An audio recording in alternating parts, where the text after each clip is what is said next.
Eu quero convidá-los a abrirem suas Bíblias no Evangelho de Marcos, no capítulo 1.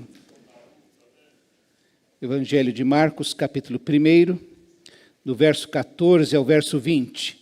Nós estamos meditando durante o mês de julho a respeito de uma vida que glorifica a Deus, que dá glórias a Deus, cuja expressão, cuja vivência, cujo conteúdo, cujo resultado traz glória a Deus. Você vai se lembrar que Jesus, quando falava com seus discípulos, já na última ceia, ou naquele momento em que ele institui a ceia, lá no capítulo 15 de João, ele vai falar, olha, nisto é glorificado meu Pai, que vocês deem muito fruto, que o vosso fruto permaneça. É isso que glorifica a Deus. E nós estamos pensando nesse mês de julho, estamos aí no mês de férias, de recesso da Escola da Caminhada, para iniciarmos um segundo semestre.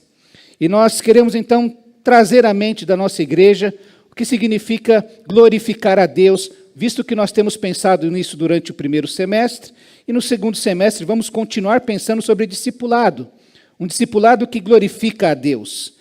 Domingo passado nós pensamos sobre o nome de Jesus, glorificando o nome de Jesus, e como o nome de Jesus é central na vida dos discípulos de Jesus.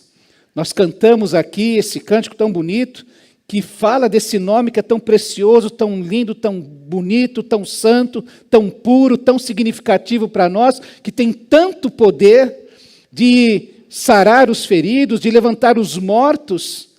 E é este nome que nós pregamos às pessoas. Isso não é algo que ficou no passado, há 2000 anos atrás, mas que é algo que é uma realidade para que cada discípulo de Jesus viva hoje.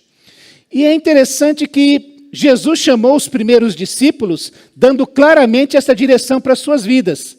Que eles experimentassem e que eles se envolvessem na missão que ele mesmo estava realizando.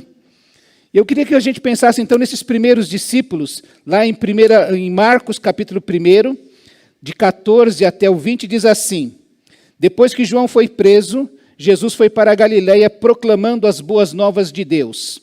O tempo é chegado, dizia ele. O reino de Deus está próximo. Arrependam-se e creiam nas boas novas. Andando à beira do mar da Galiléia, Jesus viu Simão e seu irmão André lançando redes ao mar, pois eram pescadores. E disse Jesus: sigam-me, e eu os farei pescadores de homens. No mesmo instante, eles deixaram as suas redes e os seguiram. Indo um pouco adiante, viu num barco Tiago, filho de Zebedeu, e João, seu irmão, preparando as suas redes. Logo os chamou, e eles o seguiram, deixando seu pai Zebedeu com os empregados no barco. Vamos orar mais uma vez. Deus querido, abençoa a tua palavra, que ela venha realizar no nosso coração aquilo que é do teu agrado. Nos abençoa nesta hora, fazendo com que o teu Santo Espírito tenha acesso à nossa mente e ao nosso coração, e nos revele, ó Deus, a tua vontade para a nossa vida. É a nossa oração, no nome precioso do Senhor Jesus. Amém. Meus irmãos, desde a infância eu fui criado na igreja, muito pequeno, então de colo ainda eu já ia para a igreja. E pela graça de Deus eu estou na igreja até hoje. Não passei nenhum período afastado, desviado, coisas desse tipo. Mas algo que eu trago na minha memória desde a infância, que eu ouvia constantemente, eu tive um pastor que era bravo, o pastor que me batizou era bravo, né? Já falecido. Mas ele insistia muito com a gente, e ele falava muito assim, olha, gente que não trabalha, dá trabalho. E ele pegava no pé de quem na igreja não tivesse um serviço, um trabalho, não se envolvesse, não evangelizasse. E uma outra verdade a respeito do trabalho na igreja é que Deus só chama gente ocupada. Vida inteira. Crente que não tem tempo para a igreja, também parece que não tem tempo de ser chamado por Deus. Quanto mais a pessoa se envolve, quanto mais ela está envolvida, mais as oportunidades vão chegando.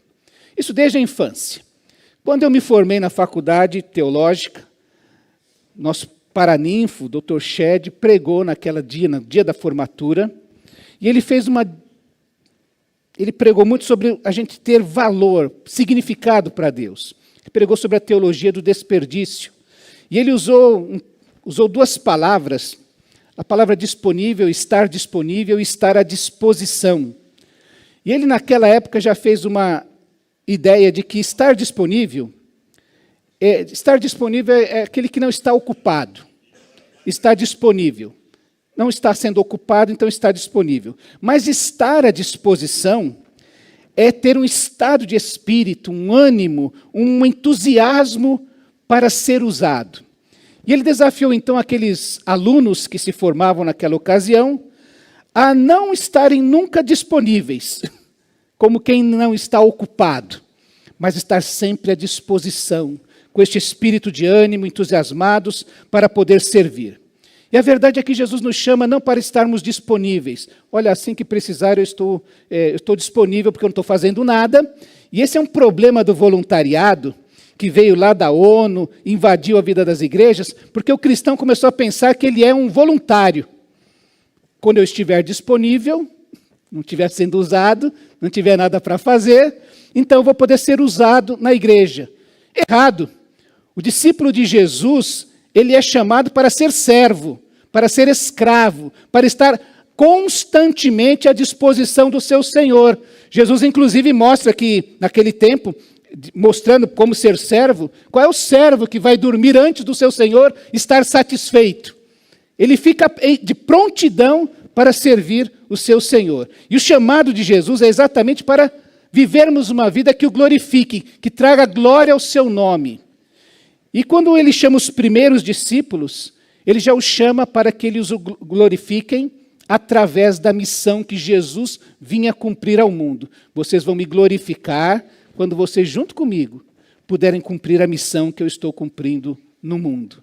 Veja que interessante, ele chama aqueles discípulos para serem pescadores de homens. E glorificar Jesus, guarde isso no seu coração. Glorificar a Jesus é abandonar um projeto individual para abraçar o projeto coletivo de Jesus. Você pode guardar isso? Sabe como é que você glorifica Jesus? Quando você abandona o seu projeto pessoal, individual, para abraçar o projeto de Jesus. Isso significa dizer, meus irmãos, que quando o meu projeto individual, particular, pessoal, é ser o homem mais famoso do mundo, ele é meu. Mas quando eu coloco esse projeto e abraço o projeto coletivo de Jesus, que é espalhar o seu evangelho, o amor de Deus pelo mundo, aí por mais que eu seja famoso, eu posso glorificar a Deus através disso. E as decisões e projetos revelam na minha vida se eu estou disponível ou se eu estou à disposição de Deus.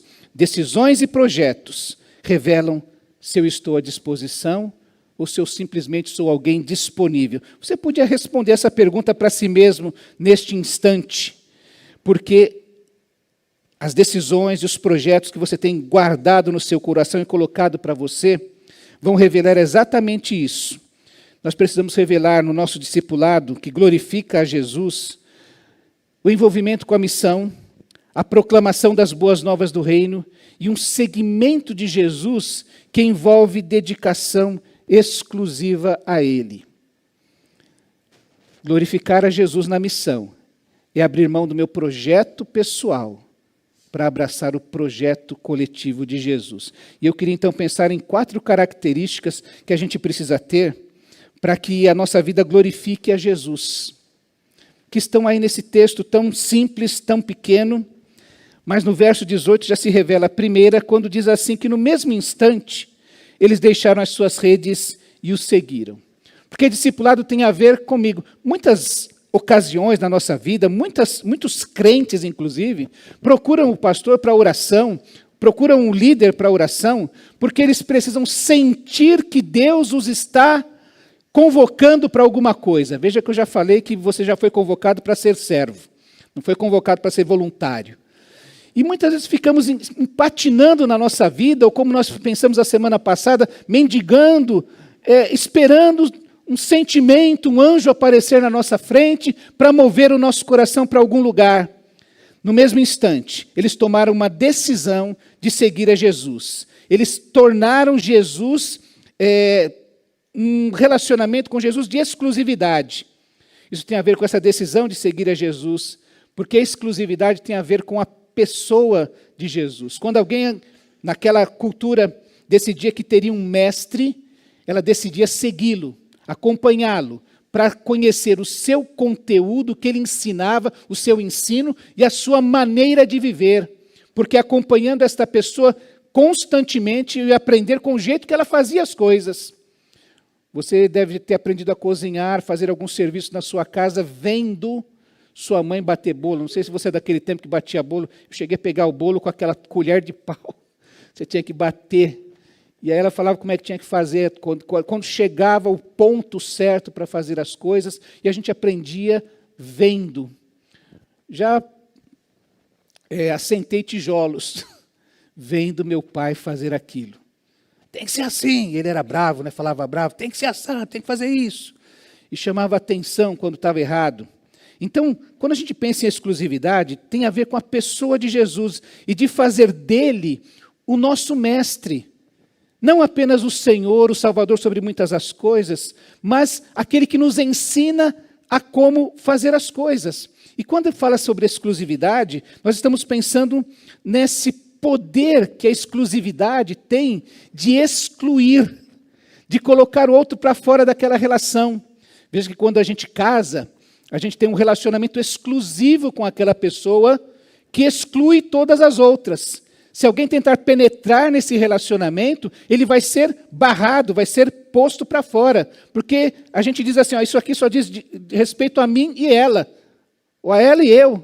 Você não pode penetrar nisso. E quando nós pensamos em Jesus como nosso Senhor, nosso Mestre exclusivo, nós estamos pensando em que nada, nem ninguém, pode se interpor nesse relacionamento. Ah, mas você vai fazer isso porque o Senhor está mandando? Sim. Não, mas não, você não tem que se interpor nisso. Isso aqui só diz respeito a ele e a mim. Isso é um relacionamento de exclusividade. Os discípulos, eles decidiram ser discípulos de Jesus. A partir daquele instante, daquela convocação, daquele convite de Jesus, eles passaram a caminhar com Jesus 3 anos, convivendo com ele, andando com ele, seguindo, almoçando com ele, vendo os milagres de Jesus, vendo como Jesus fazia, quanto tempo ele orava, e daqueles 1 ano e meio, mais ou menos, Jesus fez aquilo de maneira exclusiva com eles. Separou-se das multidões, separou-se dos fariseus que o acompanhavam, para tratar simplesmente com eles. E a exclusividade de Jesus, esse segmento, ele é sempre colocado em xeque, em dúvida. Não se esqueça, essa semana a gente pensava sobre isso, que nós temos um inimigo, que quer exatamente se interpor no nosso relacionamento com Deus. Você vai lembrar do nosso Jesus, quando foi tentado, a última tentação, a mais profunda tentação era exatamente esta. Olha, Jesus, olha o poder de todos os reinos deste mundo. Tudo isso te darei, se prostrado você me adorar. Era o diabo querendo se colocar no meio deste relacionamento com Deus, e a resposta de Jesus é essa: somente ao seu Deus adorarás e só a ele prestarás culto. Vai, Satanás, sai daqui. Só há um a quem eu devo prestar cultos. E todo discípulo de Jesus vai passar constantemente com algo tentando se interpor nesse relacionamento. Você vai se lembrar de Pedro? O próprio Jesus disse e avisou a Pedro, aliás, avisou a todos os discípulos, né? Mas chamou Pedro de maneira particular, informando, olha, o inimigo pediu para cirandar vocês, para peneirar o coração de vocês. Eu vi recentemente uma imagem de uma pessoa fazendo essa peneira, né? Jogando os grãos para o alto, e era incrível como os grãos caíam aqui e a folhagem ia embora. E só ia acumulando grãos aqui e a folhagem acumulando para o lado, no vento. É isso que o diabo vai fazer. Vamos jogar você para o alto para ver o que é que vai sobrar de você. Que lado você vai ficar? Você vai ficar do lado dos grãos, do fruto, ou vai ficar do lado das folhas, da palha, daquilo que não serve? Jesus avisou os discípulos que eles iam passar por isso. Você vai se lembrar, por exemplo, que Pedro tentou seguir a Jesus e por um instante o medo quis sentar no coração de Pedro. Você se lembra daquela ocasião em que Jesus vem andando sobre o mar, eles acham que aquilo é um fantasma, e quando Jesus fala para eles não terem medo, Pedro diz, se é o Senhor mesmo, manda eu ir ter com o Senhor aí. Jesus fala, vem. E Pedro vai na direção de Jesus, mas no meio do caminho, se aproximando de Jesus, diz que ele olhou para o lado, sentiu o vento batendo no seu rosto, e ele teve medo. Quantas vezes, só nesse primeiro semestre, você teve medo? O medo dominou seu coração. Eu não sou capaz de fazer. Eu não vou fazer porque eu não vou ter tempo e depois eu vou ser criticado. Eu não vou seguir a Jesus. Eu vou dar um passo atrás porque talvez isso seja estratégico. Então a gente não pode ser dominado pelo medo. O medo, por exemplo, vai tentar colocar uma cunha, se interpor nesse relacionamento que é exclusivo de Jesus. Eu te dou uma ordem. O medo não pode desdizer essa ordem. Você vai encontrar Tiago e João, por exemplo. Jesus tentou passar numa aldeia de samaritanos que não o quiseram receber. E Tiago e João então chegaram para Jesus e falaram, Jesus, nós já sabemos como fazer isso. O Senhor quer que a gente ore para que desça fogo do céu e acabe com eles? Nós já sabemos fazer isso, é só pedir que a gente vai fazer. E sabe o que estava acontecendo no coração desses dois discípulos de Jesus, que andavam com Jesus, que foram chamados por Jesus, os primeiros discípulos? Ódio. Gente que quer seguir a Jesus com ódio no coração. Eu vou acabar com... em nome de Jesus. Porque a gente ora aqui em nome de Deus e vamos pedir a Deus que acabe com eles.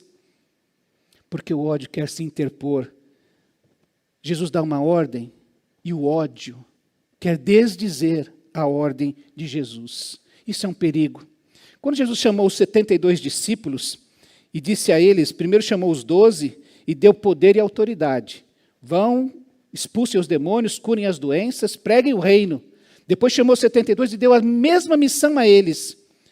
E é interessante que eles voltaram, diz lá em Lucas capítulo 10, que eles voltaram dizendo assim, Senhor, estavam alegres, eufóricos, Senhor, em teu nome, até os demônios se submetem a nós.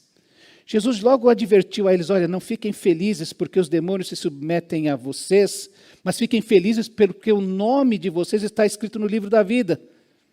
Sabe por quê, irmãos? Porque assim como Tiago e João estavam pensando que poderiam talvez manipular o poder de Deus, pedindo para descer fogo sobre os samaritanos, eles não sabiam de que espírito eram, nós também corremos um grande risco, e aqueles discípulos corriam um grande risco de terem uma distorção no seu coração, que aquela alegria de ter sido instrumentos de Deus se transformasse num profundo orgulho. Agora nós sabemos como fazer os demônios se submeterem a nós. Nós sabemos o poder que há no nome de Jesus. Livro de Atos, Lucas registra que haviam aqueles homens que tentavam expulsar demônios em nome de Jesus, que Paulo prega. Tomaram uma surra dos demônios porque eles não conheciam a Jesus. Mas estavam tentando manipular, usar o nome de Jesus como uma manipulação. E isso é um grande perigo para nós, quando o orgulho toma conta do nosso coração e se interpõe às ordens que Jesus dá. Na ceia que Jesus instituiu, naquele mesmo momento, aquele momento que estavam os 12 com Jesus, Lucas registra que eles estavam discutindo entre eles qual deles seria o maior. Qual deles se assentaria talvez à direita e à esquerda de Jesus? Porque o orgulho é um perigo que quer se interpor. A exclusividade de Jesus ditar as normas do nosso coração. Um relacionamento que só Jesus, ninguém mais pode se interpor. E eu quero lembrar, inclusive, daqueles corações divididos, que andam a Jesus, próximos de Jesus. Nós vimos recentemente, num dos encontros, a história de Nicodemos e de José de Arimateia, que a própria Bíblia diz que eles seguiam a Jesus com certa distância porque tinham medo daquilo que o Sinédrio poderia fazer contra eles. Corações que são vacilantes. A gente diz, parece que está andando com freio de mão puxado. Sempre tem um problema para não seguir. Nicodemos, no começo, tinha problemas porque ele não conseguia compreender como é que essa história de nascer de novo. Não é possível que alguém tenha que entrar na barriga da sua mãe para nascer de novo. E Jesus o esclarece. Mas passam-se 3 anos e Nicodemos continua com medo do sinédrio, seguindo a Jesus de longe, fazendo algumas coisas para Jesus. Um coração que é dividido, como Jesus fala quando encontra as riquezas. Jesus fala, vocês não podem servir a 2 senhores. Você vai agradar um e vai desagradar a outro. E ele está falando ali das riquezas, de Mamon, que simboliza as riquezas. E ele diz assim, não dá para isso acontecer. Não é possível seguir a Jesus com o coração dividido. Veja que fazer de Jesus aquilo que é um relacionamento exclusivo para nós, é fazer dele a nossa referência de vida. Quando surgem as questões, quando surgem os problemas, quando surgem as dúvidas, quando surgem as decisões dos nossos amores, nós vamos fazer de Jesus a nossa referência. Coaches, filosofia, psicologia, política, nada disso pode se interpor às decisões que só Jesus pode dar para a nossa vida. É Ele que é a nossa referência. Cantar que Jesus, que esse nome é lindo, que esse nome é poderoso, é uma coisa. Mas fazer de Jesus exclusivamente o Senhor da nossa vida é algo que é um pouquinho mais profundo e necessário na nossa vida. A referência é Jesus e sua vontade, o seu projeto para a nossa vida. Não é possível seguir a Jesus com um coração dividido ou com algo que se coloque no lugar que é exclusivo de Jesus. Uma segunda verdade que nós encontramos aqui, uma definição da nossa vida, é a questão da submissão. Veja que nesse mesmo verso 18 diz que no mesmo instante eles deixaram. Se na exclusividade tem a ver com a pessoa de Jesus, a submissão tem a ver com as ordens que Jesus dá. Para cada um de nós, como é difícil a gente se render a Jesus. A gente conhece, a gente concorda. Eu me lembro de um casamento que fiz, que o marido, os pais de um dos noivos eram separados, mas por causa do casamento eles estavam ali na plataforma juntos. Era um dos filhos que estava casando. E eu me lembro que o marido chorou a celebração toda. E no final ele disse, pastor, que coisa linda, tudo isso que o senhor disse é verdade. Tudo isso que o senhor disse está certo. Mas eu não volto para minha esposa. A gente está separado. Porque ele não consegue, eu até sei que é certo, mas eu não me rendo a isso. Eu não me entrego a esta verdade. Eu não tomo uma decisão resoluta e definitiva na direção do Senhor Jesus. Submissão tem a ver com essa rendição, em que finalmente eu não resisto mais. Eu sei que isso é certo e eu vou caminhar nessa direção. Eu vou abrir mão do meu projeto pessoal. Aquele marido queria ser feliz. E para ser feliz com aquela mulher não dava. Então ele não conseguia abrir mão do seu projeto pessoal para abraçar o projeto de Jesus, de amar uma pessoa que os nossos corações, que o nosso coração humano, diria assim, você está certo, odeia mesmo, chuta mesmo, fica longe. E Jesus fala assim, ame. Você vai descobrir, por exemplo, Pedro, submisso ao aceitar o seu chamado. Nesse lugar aqui, Pedro e André são aqueles que deixam as redes e vão seguir Jesus imediatamente. E ao longo da caminhada é preciso repetir essa rendição, essa submissão ao Senhor. A gente vai resistindo e a gente se afasta das amizades que podem nos fazer crescer espiritualmente. A gente se afasta da igreja porque a gente não gosta, porque a gente tem um projeto pessoal para a igreja e a gente não concorda com o que está acontecendo. E a gente percebe que Pedro, por exemplo, é chamado a aceitar esse chamado de Jesus e, inclusive, um rechamado. Porque ele é chamado aqui. E lá no final de João, termina aquela história do livro de João, lembrando Jesus voltando a Pedro. Pedro, eu estou te chamando para você fazer o quê? cuidar das minhas ovelhas, pastorear o meu rebanho. De novo chamando, e de novo Pedro precisa se submeter ao chamado de Jesus. A Bíblia nos conta que havia um jovem rico, muito rico, que foi perguntar para Jesus como é que ele fazia para herdar a vida eterna. Jesus falou, olha, você precisa seguir todos esses mandamentos, como a Bíblia diz, como a lei manda.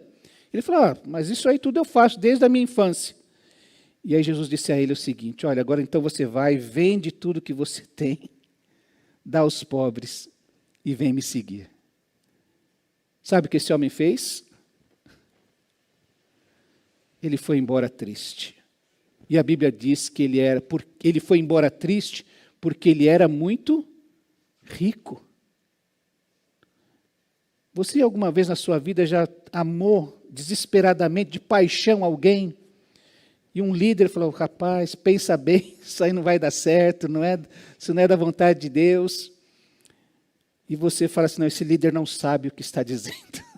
Isso não é ele que não está sabendo qual é a vontade de Deus. Você quer orar para você, como o pastor contou recentemente para nós, eu orei a Deus, Deus me deu uma direção que eu devia comprar um carro assim, mas chegou lá, falei, sabe, eu não ouvi a voz do Espírito até agora. Eu vou comprar esse aqui que vai dar um carnê para eu levar para casa. E a gente resiste, não se rende ao chamado de Jesus. O chamado de Jesus é para a gente segui-lo plenamente, completamente, em todas as áreas da nossa vida. E meus irmãos, quando eu penso nisso, eu penso no Facebook nosso, no Instagram, no X, acho que é esse que se fala, né? Na nossa agenda, na faculdade que nós vamos fazer, no curso que nós desejamos fazer, no tipo de profissão que nós queremos ter, para que a gente possa, a todo instante, jamais sair da presença de Jesus entristecido, porque aquilo é mais importante do que Jesus na minha vida. Então nós precisamos ter essa submissão, essa rendição, que tem a ver com as ordens que Jesus dá na nossa vida, e que precisam ser repensadas, precisam ser um rechamado que Jesus traz para nós. Se na exclusividade eu tomo uma decisão para a vida toda, na submissão eu tomo uma decisão diária, eu renovo essa decisão, eu renovo esse meu compromisso com Deus diariamente. Pensa que chega um tempo que você é adolescente, então você tem que tomar uma decisão sobre que curso você vai fazer. E é hora de encontrar um chamado de Jesus para isso. Passa mais algum tempo, você quer casar. E aí você quer tomar uma decisão sobre isso. Depois que você casa, você quer ter filhos. E como naturalmente quer ter um, depois querem cobrar 2, o terceiro, e você quer saber quantos você vai ter. E chega um tempo que você tem que pensar assim, como é que eu vou me comportar com esse menino que está querendo ser meu genro, ou com essa moça que está querendo ser minha nora? E quando vier netos, como é que eu vou me comportar? E quando chegar o tempo de morrer, como é que eu vou me comportar, me glorificar? Então, a submissão, a rendição, ela é algo constante, ela é algo que vem conforme as circunstâncias da vida vão surgindo na nossa vida, e aquela minha entrega para Jesus lá 20, 30, 40, 50 anos atrás, precisa ser renovada agora, nessa circunstância que eu estou enfrentando. Dietrich Bonhoeffer, os irmãos veem o pastor sempre citá-lo, ele foi um pastor na Alemanha nazista, que vai para o campo de nazismo, e lá ele é morto por enfrentar o regime de Adolf Hitler. E ele fala que ele recebeu um chamado para ser pastor. Aí veio o nazismo.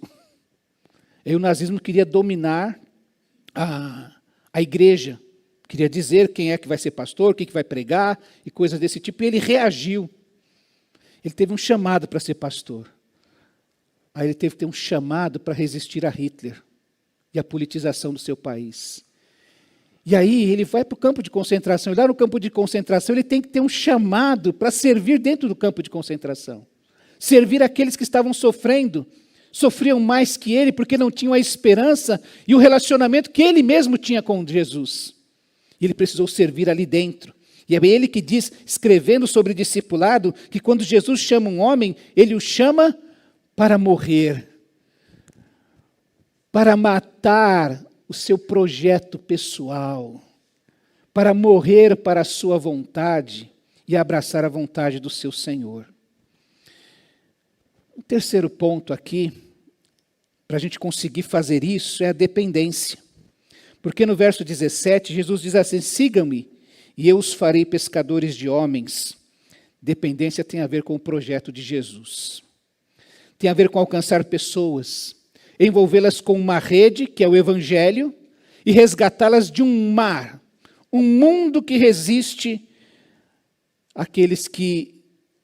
resiste a Deus e que envolve aqueles que estão nele.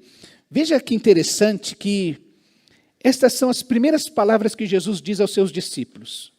Venham após mim, verso 17, sigam-me.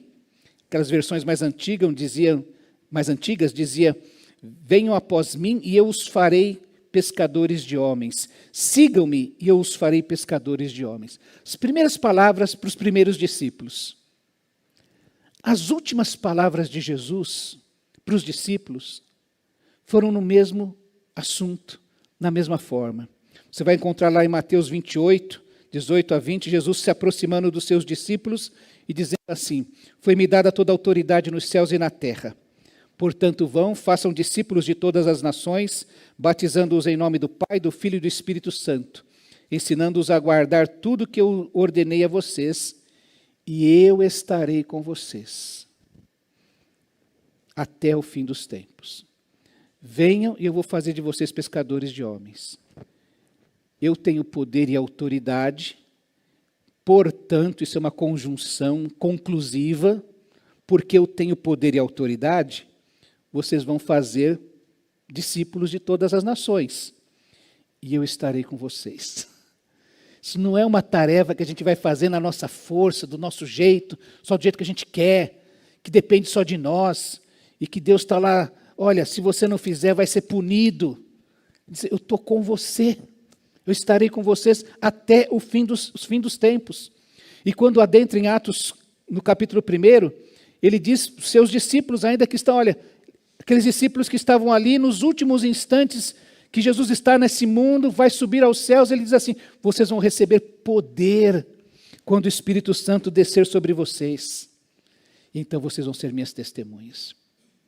Dependência significa a gente compreender que esta obra não é realizada na força do nosso braço, mas é feita na dependência deste poder que vem de Jesus. Significa que nós podemos usar tudo que nós temos e tudo que nós somos e colocar à disposição do Senhor Jesus. É interessante que em 1965, estava ouvindo, tentando descobrir quem foi que teve a ideia de fazer a ideia da grande campanha foi do pastor Rubens Lopes. Mas quem teve a ideia do logo daquela campanha, que era um barquinho que tinha um mastro que formava uma cruz e um barquinho no mar revolto. E o slogan era: Cristo é a única esperança. Nós somos chamados para pregar este evangelho, esta mensagem, a um mundo que está num mar enorme, revolto, e um barquinho muito frágil, que não suporta as ondas que batem sobre ele. É por isso que a sociedade, que os índices de suicídio só pioram a cada ano. Depressão e suicídio, ansiedade. Porque as ondas dessa vida são muito duras para que alguém possa suportar sozinhos. Mas diz, quando Cristo é a única esperança, diz que aquela cruz que faz o mastro daquela embarcação, ela pode sustentar. Outro cântico dizia: com Cristo no barco, tudo vai muito bem. Alguns aqui entregaram a idade, né? Tudo vai muito bem. A gente pode enfrentar qualquer onda, qualquer problema, qualquer dificuldade, porque Cristo é a nossa única esperança. Nós podemos nos submeter a Ele, nós podemos depender dEle, como nós cantamos. Esse Jesus, o nome de Jesus é poderoso, Ele é lindo, Ele Ele nos sustenta. Por fim, eu queria lembrar do amor com que nós precisamos fazer estas coisas. Simão e André, no versículo 18, diz que no mesmo instante, eles deixaram as suas redes e seguiram a Jesus. No versículo 20, diz que Tiago e João logo o chamou e eles o seguiram, deixando seu pai Zebedeu com os empregados no barco. Amar tem a ver com a prioridade. Fazer por Jesus algo que é feito somente por Ele. Eu gostei muito dessa definição que aprendemos na quarta-feira, de amor. Você ama quando você faz por alguém algo que você só faz por Ele, por mais ninguém. Isso é uma característica do amar. E você percebe aqui que esses discípulos de Jesus deixaram coisas e pessoas para seguir a Jesus. Nada é mais importante na nossa vida que o nosso relacionamento com Jesus. Nem o namorado ou a namorada, nem o emprego, nem os meus sonhos e projetos pessoais. Nada é mais importante que Jesus. E eu tenho com Ele algo que eu não tenho com mais ninguém. Por isso aqueles discípulos deixaram as redes e deixaram seu pai e os empregados para seguir a Jesus. Houve um tempo que a gente já avisava as pessoas que quando você aceitasse Jesus, você ia encontrar muita resistência no meio da sua família.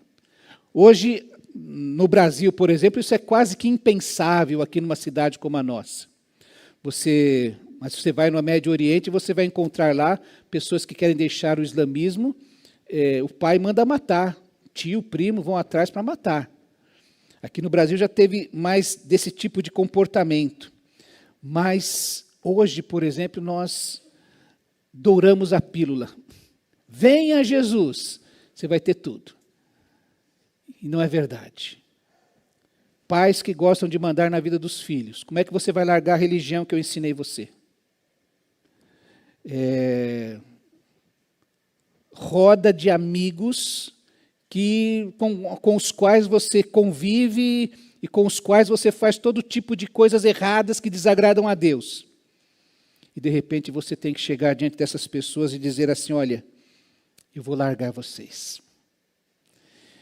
Eu vi o testemunho da Andréa, uma moça que se envolveu com lesbianismo, e ela dá o seu testemunho, ela conta, cheguei um tempo em que, lendo a Bíblia, estudando a Bíblia, sozinha, eu entendi que eu teria que deixar algumas amizades e alguns lugares que eu frequentava, se eu quisesse seguir a Jesus.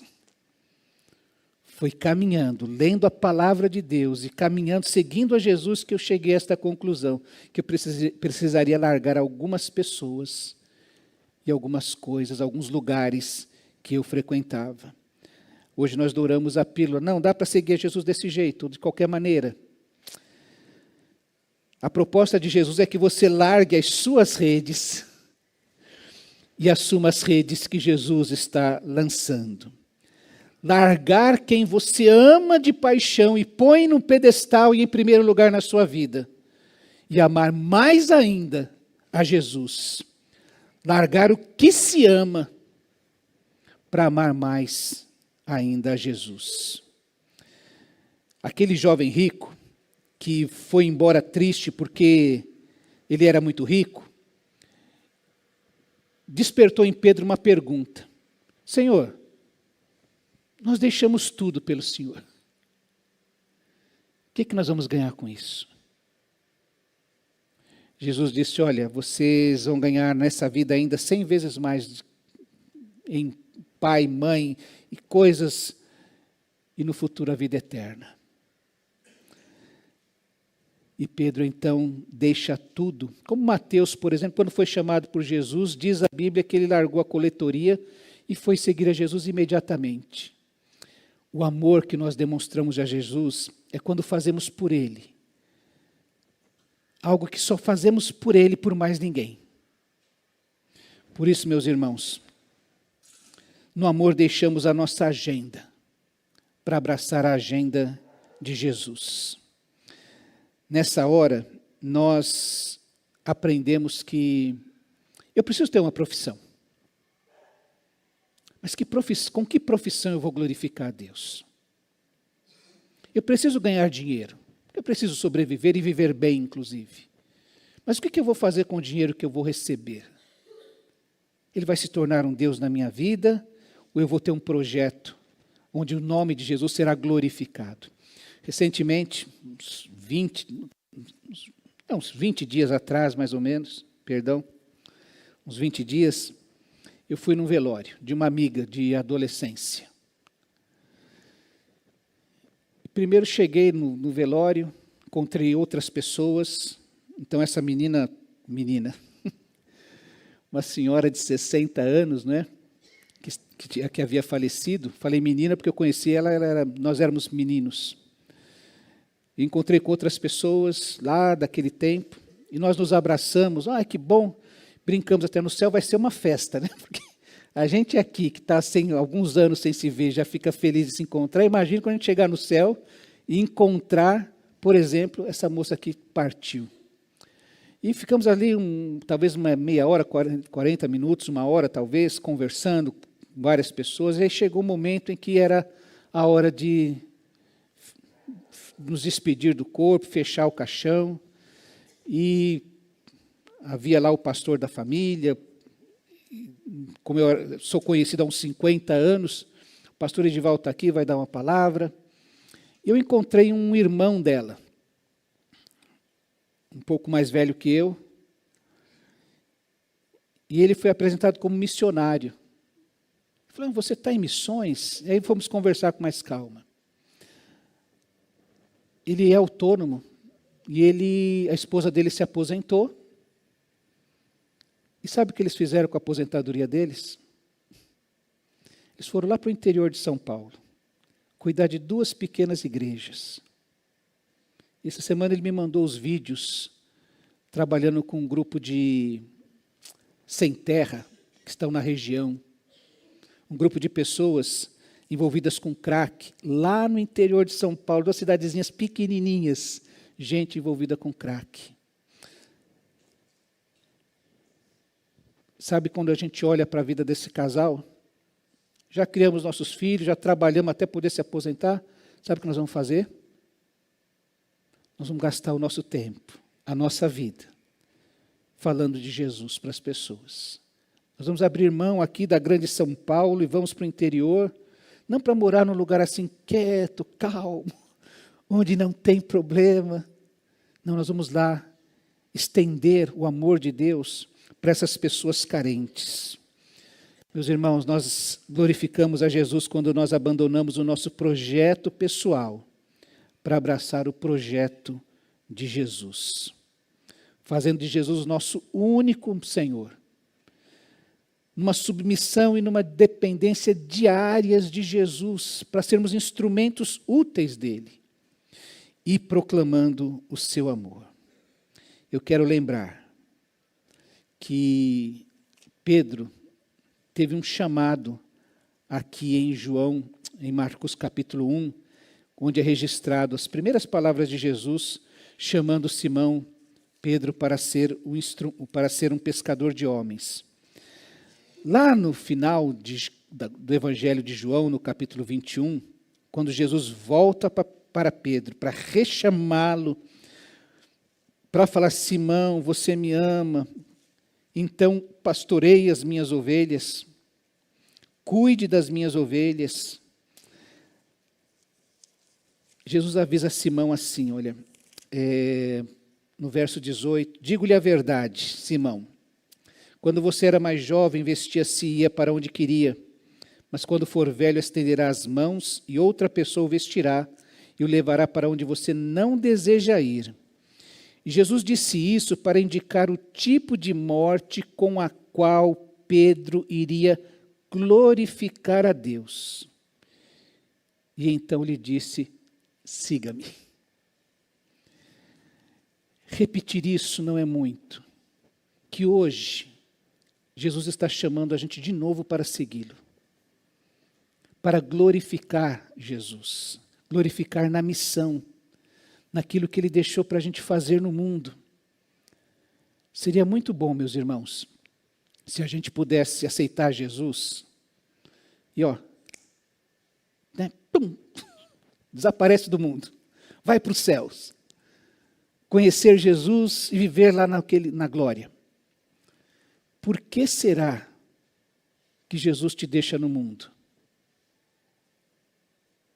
Tendo pedra no rim, quebrando o pé, tendo dengue, enfrentando Covid, tendo que trabalhar 50 anos para se aposentar, tantos problemas para a gente enfrentar nessa vida. Por que será que Ele nos deixa no mundo? Para glorificarmos a Jesus, pregando o Evangelho até o último suspiro. Eu espero que quando você tiver que enfrentar a morte, a sua morte seja um tempo de glorificar a Deus. Quando a gente puder se reunir em torno do seu caixão ou do meu caixão, vai chegar o dia de cada um de nós, a gente glorifique a Deus pela vida que levamos, porque a gente vai falar assim, olha, não existe outro Senhor na vida dele, era só Jesus. Ele viveu na dependência de Jesus e submisso a Jesus. E o que ele falou, fez, a maneira como viveu, ele demonstrou o amor de Cristo para as pessoas, em tudo que fez, em tudo que teve. Eu queria convidar você agora a pensar um pouquinho, como é que está sendo a sua vida? Tem alguma coisa se interpondo entre o seu relacionamento e Jesus? Que não deixa Jesus ser exclusivo na sua vida?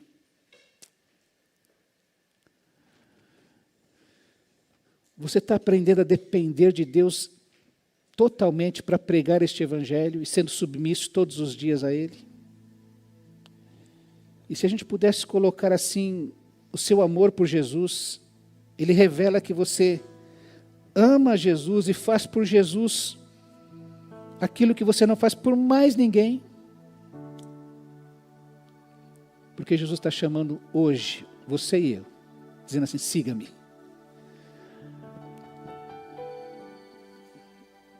Não importa se você o abandonou, se você o negou até daqui a pouco, até pouco antes desse culto, não importa.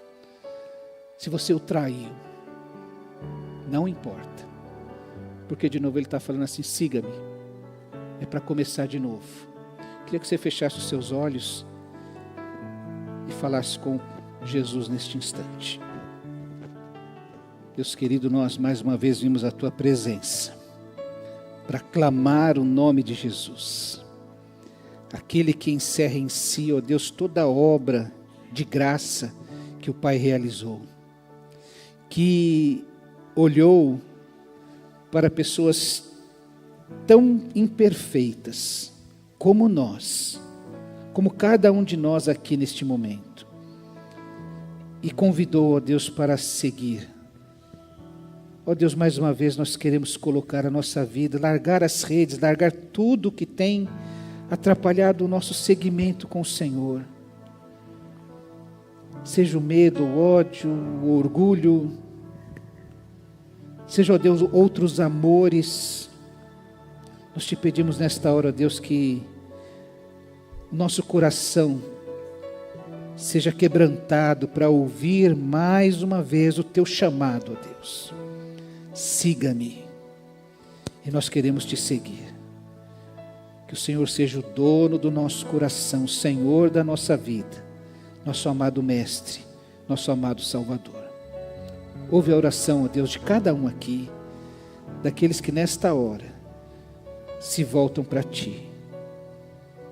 Gratos, ó Deus, porque o Senhor nos olha com um olhar de misericórdia e com uma voz amorosa. O Senhor nos convida a te seguir. Nós pedimos perdão, que o teu sangue precioso nos purifique, ó Deus, de todas estas coisas, e que o nosso coração e o nosso olhar possam novamente se voltar para ti unicamente, porque só no seu nome importa que sejamos salvos. Nós oramos no nome de Jesus, nosso amado Senhor e Salvador. Amém.